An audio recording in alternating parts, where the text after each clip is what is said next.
And one audience member wants to know, which religion or belief system do you find the least repulsive? Well, no, it's a good question, because I do say, and I don't just do it to have a provocative subtitle, that religion poisons everything, and people say often when I go and speak or debate on religious sites and campuses and holy territories and so forth. You mean everything? I mean chess,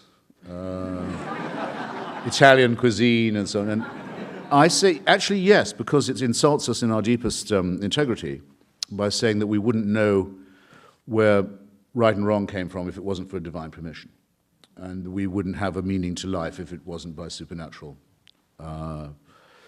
determination. In other words, that we would be like the inhabitants of someone like North Korea or Iran, children of an intolerant and greedy and narrow-minded deity. So yes, that would spoil everything. But by the way, chess is banned in Iran, where they can ban it. Because the whole point about totalitarianism is it abolishes the private life and any private recreation.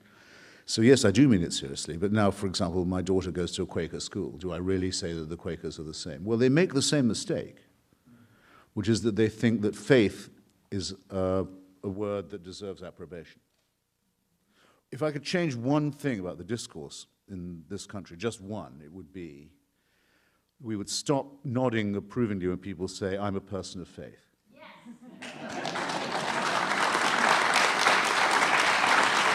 Because what are you nodding at? The guy who you know is a glib asshole for saying it in the first place would, even if he was a sincere asshole, would be saying, "I hope you like the fact that I'm willing to take an enormous amount of very important stuff completely on trust without any evidence of any kind."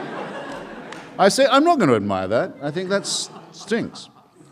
So, and I'm afraid the Quakers are just as guilty of saying that faith is a good thing, whereas in fact it's the most overrated of the virtues, if it's a virtue at all.